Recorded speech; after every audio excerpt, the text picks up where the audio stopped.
முருகா, என் அன்பு பிள்ளையே, உன்னிடம் உன் அப்பா நான் அவசரமாக பேசியே ஆக வேண்டும் பிள்ளையே. நீ இப்பொழுது சந்தோஷத்தில் திக்கு முக்காட போகின்றாய். கடைசி நிமிடத்திலும் கூட இங்கு எதுவும் மாறக்கூடும். அதனால் மனதில் எதையும் சுமந்து கொண்டு வருத்தப்பட தேவையில்லை.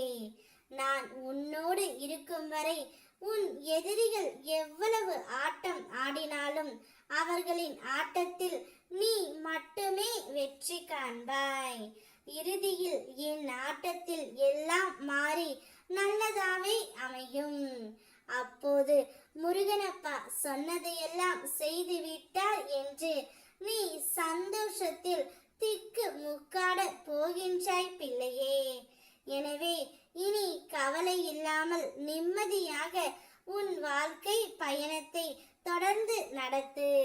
முன்னேற்றம் காண்பாய். பயம் வேண்டாம். நான் ஒருபோதும் உன்னை விட்டு பிரிய மாட்டேன். நீ நினைக்கும் ஒவ்வொரு நொடியும் என் நிழல் உன் பின்னே இருக்கும். நெஞ்சில் என்னை வைத்துக் கொண்டே இரு.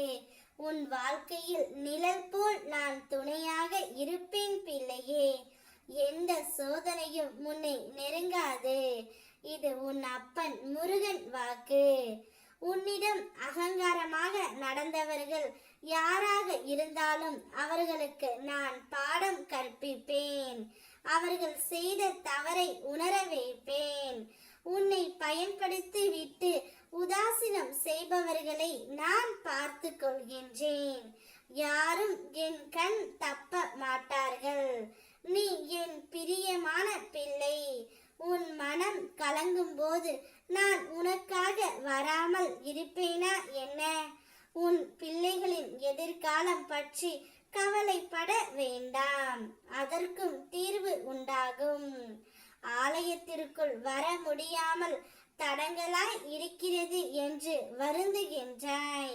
உன் பிரச்சனைகள் அகல நான் அருள் புரிந்து உன்னை வர வைப்பேன். நீ என்னை ஆலயத்திற்கு வந்து வணங்க வேண்டிய அவசியமே இல்லை. மனதார ஓம் முருகா என்று என்னை அழைத்தால் கூட போதும் பிள்ளையே. உனக்காக ஓடோடி வருவேன். நடக்கும்போது கால் வலிக்கும். அப்போது சற்று அமர்ந்து இருப்பாய். வலி குறையும். அதுபோல துன்பங்களை மனதில் சுமந்து இருந்தால் என்றும் துன்பமே இருக்கும். சற்று மனதை திசை திருப்பினால் நிச்சயம் இன்பம் வந்துவிடும். மனமும் லேசாகிவிடும். சந்தோஷமாக இரு. உன்னை சந்தோஷத்தை நான் மூழ்கடிக்க செய்வேன். ஓம் முருகா.